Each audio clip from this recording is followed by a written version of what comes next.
You know, chipping doesn't have to be that hard. In these next 3 videos, I'm going to share with you some of the real secrets to making chipping easy. People have told me time and time again this has helped them tremendously on their short game, and I can't wait to share it with you. Let's go and get started. All right guys, got a really fun video for you. This is really cool. We're going to talk about a kind of a controversial drill we'll do here in a little bit. But this is really going to help you to stop duffing and chunking those chip shots. I know how absolutely frustrating that can be. And the stay down is what really causes this for most players. And let me kind of go through step by step exactly what's doing this for you. We've been taught to put the ball a little bit back in our stance. If we're going to this flag up here, you know, I'm going to have a fairly narrow stance. Almost the foot on the instep of your right foot is kind of traditional thinking there. We're going to have a lot of forward shaft lean. And then naturally, we've been told to not really move our knees or our hips at all. Keep all this locked in, very, very stable. Don't let it rotate at all. And then our chest, when we do that, our chest is going to stay down. So as we come through here, you'll often notice that left arm tends to fold up and almost chicken wing a little bit. And the reason for that is my chest is kind of staying down. The only way to keep the club moving, if my chest isn't rotating, is to use all hands and arms, and that left arm kind of folds up like that. So if I do one of these for you, the first one, I'm going to go ahead and let my arms swing the way they naturally want to swing when I do this. Ball back, forward shaft lean, very little body rotation, and I chunk it. If I happen to hit it perfect, it could shoot out really fast like that one. My distance control is going to be very tough. That one, look how steep I came into that. I just happened to time that one up perfectly. If I'm a little bit behind it, it's going to be more like this. And I'm not even going to hit it anywhere. The club's just going to bounce right over top of the golf ball. And that is the most frustrating shot in golf. And again, that comes from a couple of bad ideas, in my opinion. Number one is keeping the body solid and stable and not having it move around.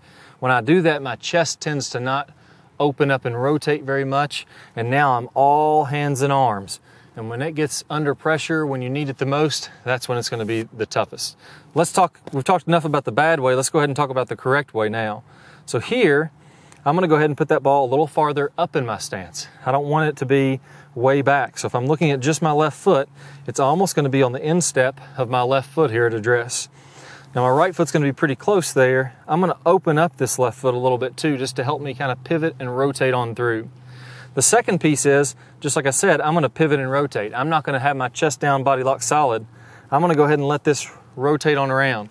If you were to take a golf ball and simply just toss it, if I asked you to grab this golf ball and toss it to that flag, every single person I've ever asked to do this, they naturally let their hips, their shoulders, their arm, everything open up to the target, and you just toss it right on up there. It's really easy to be accurate when you're doing that. We're doing the same thing. That's essentially what a golf swing is. So we got the ball a little bit more up in my stance. Everything is going to go ahead and rotate on around so I can keep everything moving. If everything keeps on moving, I can let the body pivot swing the golf club. I don't have to feel like I'm doing all hands and arms. It's just the pivot of my body, almost like that tossing motion that we just did with the golf ball there. Now, the last piece there is I want to finish with my belt buckle and my chest nice and high. If I do the stay down, if you look at my shirt buttons here when I finish, I'm not going to move my body, and I'm here. Look at my shirt buttons. They're still pointing down to the ground. If I do it correctly and I let myself pivot and that finish nice and high, look at my shirt buttons now. They've rotated all the way around. My chest is nice and high. And again, what that does, that keeps you from digging into the ground. As my body turns up, so essentially I'm doing this motion. If you're looking from down the line, that'll be me standing up out of that. I'm doing that as I'm rotating, so that club can't dig from there. That upward motion kind of counteracts the downward motion or the downward swing of the club.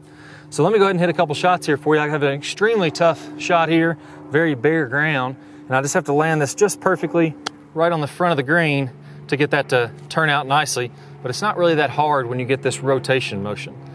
Now let's do what I call the superintendent's nightmare drill. Let me go ahead and grab a couple more balls. We'll walk up here to the green. And with this one, it's really going to force you to use the pivot of your body to get that club swinging. If I use my hands and arms again to try to guide that club, we're going to have a lot of trouble. So let's just grab a few balls here. I recommend if you're going to do this, do it on the front of your chipping green or the practice area. If you do happen to hit a couple bad ones when you first start, nobody's going to be too mad at you.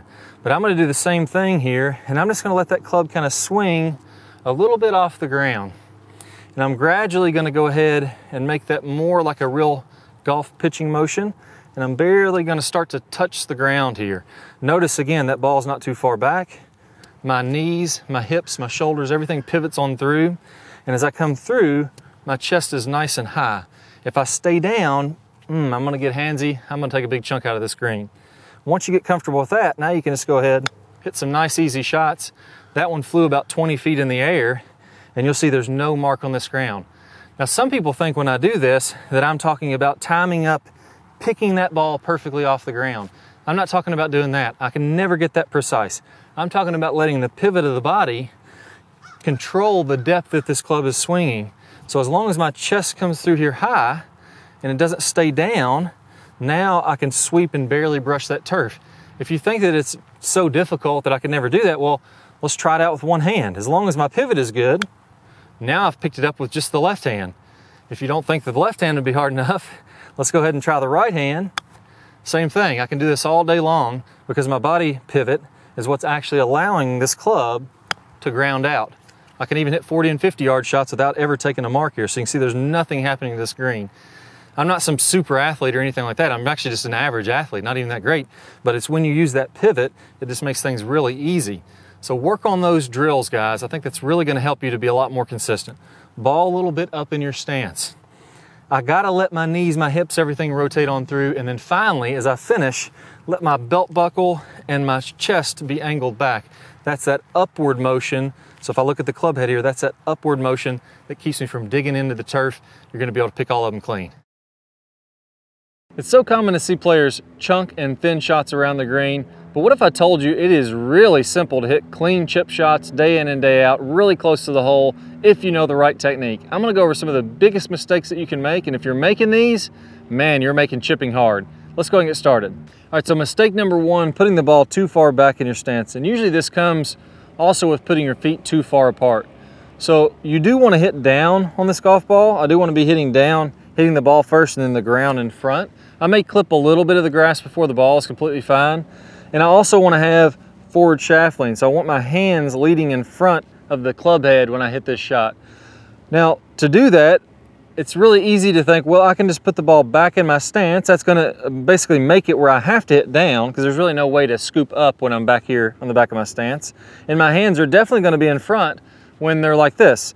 But if my feet are this far apart and my weight is also on my left side, like we've heard, basically everybody says, this ball is way far back of where my low point is. So if my weight's on my left side, I'm gonna be kind of grounding out, or the low point of my swing arc would be kind of under the inside of my left shoulder here. So that would be somewhere around here. When I put this ball this far back in my stance, really the only way to reach to it is to start to chop down too far, very much descending into the golf ball. It's very easy to do that and just cold stub it. And we do a couple of those, and what ends up happening is our brain says, I sure as heck don't want to do that anymore. That's super embarrassing. Let me try to not hit the ground now. And I start to get a little bit of this chicken wing type action, or I try to pull the club up from slamming into the ground, and I end up getting one of these, where you just kind of top it across or skull it across the green, your arms fold up. Basically the most embarrassing things that can happen, because now you're deathly afraid of just slamming the club in the ground or sculling it across the green. Yeah, that's no fun, not a good way to play golf. If we get the right ball position, things get a lot easier. So I like to put the feet much closer together. It allows me to rotate more easily through the shot, which I'll get to here in a second, but it also allows me to play this ball kind of on my left heel here. So depending on where the camera's lined up, this may not be perfectly lined up, but I want the ball to be on the left heel. That way when my weight is on my left side, now my ball is there too. So the inside of my left shoulder is kind of directly, just barely in front of the golf ball. So my low spot is really good in relationship to where the golf ball is. So now I can have those hands forward. I can hit just a basic bump and run chip here, and that's gonna be pretty solid results time and time out. Even if I get a little too down in it, I hit a little too much ground, it's gonna be fine because my low point is gonna be just in front of that golf ball. With that ball back in my stance, not gonna be good. I'm gonna feel really jerky over top of this ball. Number two would be decelerating. One of the worst things that you can do is making too big of a backswing. A lot of times I'll see players make a big backswing and all of a sudden they're slowing down. Man, that makes me nervous just even thinking about it. That's gonna be very inconsistent. So I'd like to see roughly the same length backswing as you have follow through. That makes it really easy to make sure I'm accelerating through the shot and I'm gonna make that good, clean contact. And it's not really gonna feel like I have to do that much work to make it happen. So there, I even chunked that one just a hair, but because my low point was good, because I accelerated through it, it rolled out and it ended up just as good as if I'd hit it perfectly clean. All right, so the next one is locking up your legs. This is a really, really tough one. The reason this one is so prevalent is because it makes sense at surface level. If I think about, I'm gonna keep my legs dead still, I'm not gonna move my legs, and I'm just gonna go upper body, well, that eliminates one of your degrees of freedom. If I eliminate the legs, I should be more consistent. There's less things that can go wrong. Unfortunately, when you do this, when you lock up those legs, now I have to do everything with my upper body and my arms. So I tend to get way too handsy. My wrist is gonna tend to break down like this. Might get a little bit of a chicken wing there. That's all coming from not rotating the lower body and the knees. So if I do this properly, I wanna go ahead and have my knees pivot as I'm coming back and through. One thing that really helps with this is getting your feet a little bit more open toward the target. I don't like to have my feet square like this because I feel like I'm having to use my hands to go across my body. When you look at really good chippers and pitchers of the golf ball, they're almost all gonna set up with their feet slightly open to where the target is lined up. So I like to have this front foot open and the back foot kind of facing forward the target too, and that's gonna help me to get my knees rotating. From there, I'm not worried about keeping my knees still at all. I'm gonna go ahead, let my knees rotate back and through, and that's gonna give me a good feeling of rhythm, and it's gonna give me a good, fluidness through the golf ball to hit it really clean. If I point my feet forward, if I lock up my lower body, I'm all hands and arms, it's gonna be a disaster. You're just gonna hit so many thin ones and chunks, it's gonna be really miserable doing it that way. You may be able to do that if you're using a super low lofted club and you're not very far from the hole. Here I'm a little bit farther. If I was only 10 or 15 feet from the hole and I was using a 7-iron, maybe I could use more of a bump and run type putting stroke and just have my arms go back and through. The problem with that is once I get any farther than that, this simple putting stroke is not going to be fast enough. I couldn't use a putting stroke to get the ball from here to that hole. So I have to start breaking everything down. That's when it goes out of whack. So it's not that you can't use a putting stroke to chip. It's just you can only do that when it's really close. Once it gets a little farther, it just makes it impossible to make that happen. Lastly here, I want to have my weight on my front foot, but again, I want to make sure that it's not my feet way far apart like this. I'm going to have my feet close together so my feet are fairly balanced. They don't feel like it's way out of whack. Like I don't feel like I'm like this when I'm over it and I'm way to the left. I'm just favoring my left side a little bit. My heels are only going to be not even a golf club head width apart. And then from there, with my weight staying a little bit left, I feel like I can just pivot around that left leg and my knees and my body are going to rotate on through. You see, if I do that, I can get really consistent results. I just need to learn to aim a little bit more to the left. But those are all hit pretty clean. Follow those tips and you'll hit clean shots too. That makes you so frustrated. You just want to snap all your clubs in two. Do you feel like when you get over that important chip shot, maybe late in the round, to win a hole, win a match, or just to play a really good round, put up a good score, you start to chunk them, you start to thin them, the hands get really tight, everything gets jittery and shaky and quick. When you really want to be smooth and confident over the ball, it just doesn't seem like that's possible. Well, there's actually some really common instruction, and if you follow this, it works really good, but only for a certain type of chip. I'm going to talk about what type of chip that is, when you can use that type of shot, and how if you try to apply that same technique to all your chips and pitches, it can really destroy your confidence in your game. You get really handsy and you get really jittery over it when those shots matter the most. By the end of this video, if you follow these steps, you're going to feel really confident over the ball. You're going to know that you can step up to any chip shot and knock it close. Let's go and get started. All right, so what's this shot that only works sometimes and can really hurt your other shots? And that is what I call the putt chip. And that's where the idea is that we're going to use our putting stroke to hit this chip shot. There's a variety of ways that we have to do this, but this actually works really well if we do this really close to the green. So if I'm only 20 or 30 feet from this hole, it can be really easy just to put the ball up there and be pretty consistent with it. So how does this work exactly? Well, number one, you want to take your putting stance. You want to make this feel like a putting stroke. So as I set up this golf ball, I'm going to take the width of my stance I would normally if I'm putting. The second piece here is that instead of having my normal grip and having the shaft kind of on an angle here, I'm gonna raise this club up a little bit. So now the toe is down, the heel is a little bit up on the ground. And what this does is this takes this leading edge of this, or the flat part, the sole of the club, and it tilts it up this way. Now that's much less likely to grab in some of the grass. If only my toe is touching, it's gonna kind of brush through the grass. It's gonna have much less chance of getting stuck in digging, that kind of thing. So with those hands up, that helps it to glide through the turf a little bit easier.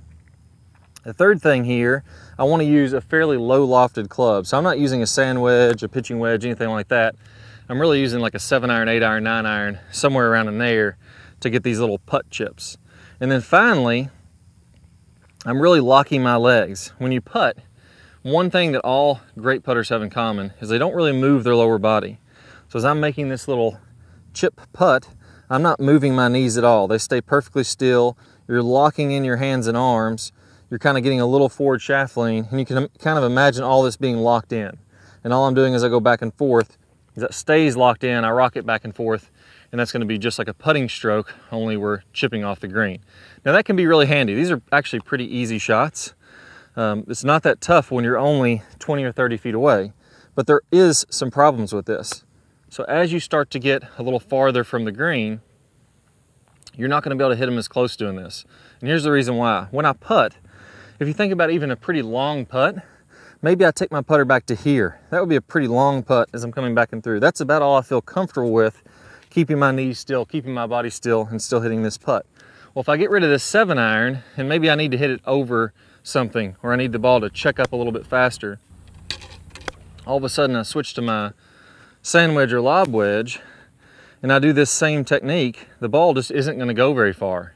All right, so that bump and run shot, or that locked in putting stroke idea, works really good when I have to make a short stroke. So if I'm only taking it back a couple feet and taking it through a couple feet like I would be with a putter, I can stay really still with my lower body. I can stay locked in with my upper body. I can take a 7-iron, an 8-iron, a hybrid, just get the ball bumping up there, and it's really easy. But at some point, we get far enough away from the green, or we have trouble in the way. Imagine there's a bunker here in our way that we had to hit it over that bunker, to where that little short bump and run, locked in putting stroke style just isn't going to work. And if we try to have that same idea and have that locked in approach, that putting type approach, and we try to make that work when we're farther away, everything falls apart. So now if I'm farther away here and I have my sand wedge, let's imagine that there is a bunker or there is rough or something where I have to carry the ball on the green here, and now all of a sudden I'm trying to still keep my lower body still, I'm trying to lock everything up here at the top still. I just can't make that happen if I really use the technique the right way. The ball won't go far enough. So what you end up doing is you end up getting pretty jerky with the hands and wrists because you're trying to get more energy into it, and now all of a sudden we end up with this kind of mismatched, jerky, jabby type stroke that can easily shoot it over the green or be well short of the green. All right, so now let's jump in on what the pros are doing to free things up. Now here, the main difference. One style, the putting style, everything's locked in, we're trying to control. This style, we're loosening everything up. So if you pay attention to my knees, and what you'll see with all great chippers, they're gonna let these knees pivot. So I'm not trying to lock those in, I'm letting those flow as though I was gonna just toss a golf ball up on the green. So if I do this, watch my knees here first, and then we'll get into the details. So here, I'm gonna let everything turn on through, let my body create momentum, and now I can easily just chip a ball up there. It's not very tough at all. I'm letting my body create the momentum. So with this one, and one of the reasons that this is so much better with your hands and arms, and you don't feel like you're jabby, is I'm letting my body rotate. My hips are rotating, my chest is rotating, and that's creating the momentum. If I just hold this club very softly in my hands, now all of a sudden it's creating momentum that's gonna hit the ball. If I try to lock that in, I have to create that speed with my hands and arms, and things get a little crazy. So that's the first key there. In order to do that, I'm gonna set up with my heels almost touching. You'll see a lot of great chippers doing this. And I'm also gonna open my feet a little bit toward the target. That makes things easier for me to open up and pivot on through this shot. That's gonna allow me to use my body to create that momentum. I'm also, instead of gonna locking my wrist in and keeping that really tight and rigid with my hands higher, I'm gonna go ahead and just let my hands hang freely and let my wrist stay really soft as I'm doing this. So as I'm going back and through, you can see my knees pivot, and everything else just kind of goes along for the ride. I get a little bit of wrist action, I get a little bit of wrist hinge, it's completely fine. I'm not trying to lock it in and guide it. I'm letting the momentum of my body create that speed, create that momentum. So you can see there, It's really easy to hit these clean when you let your body do the work. So those are the main keys there. When we're hitting the putt type shot, that's completely fine if you're really close to the green and you can make this stroke that just goes back to here and back to here. At some point, that's not going to be a big enough stroke. Or at some point, we're not going to be able to roll the ball across the ground because there's a bunker in the way or there's rough in the way, and we're going to have to make a bigger stroke. At that point, when you make that bigger stroke, instead of trying to lock things in, free things up. Ankles close together, feet open toward the target. My body creates the momentum and my wrists stay nice and loose. Now that we've talked about how to free up your swing and feel confident over any of these shots because now my body's creating momentum, how do we control the distance? Maybe you have a 20-yard shot, a 50-yard shot, a 70-yard shot. How do I know how far to hit that? Well, I have a great system called the clock system, and I'm going to go over that video, preview that video here in just 1 second. If you want to dial in those wedge distances, all you need to do is click the card that pops up on your screen or the link down below in the description, and I'll go over the clock swing with you.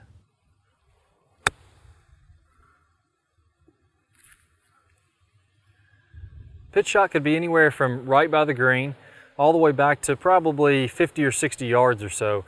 And that's what you're going to want to do when you want to get a little bit more spin and get the ball a little bit more up in the air. We're going to go ahead and let the wrist set a little bit more, have a little bit more club action, get the ball to go a little higher in the air with a little bit more spin. So let me go ahead and describe what is a good pitch shot so that you know what you're really going for. I think we got to start from there, start from contact. So as I make contact, I want to be coming in very shallow to the ground. So I don't want to be taking much of a divot. I don't want to be hitting down into the ground. As the club releases and we have a flat spot where the club travels very level with the ground for 5 or 6 inches on these pitch shots. So when that happens, let me go ahead and exaggerate. As my hand is coming down, my hands are close to the ground. As this club gets closer and closer to the ground, my hands move up. As the club moves down, now you're seeing that I'm having this flat spot.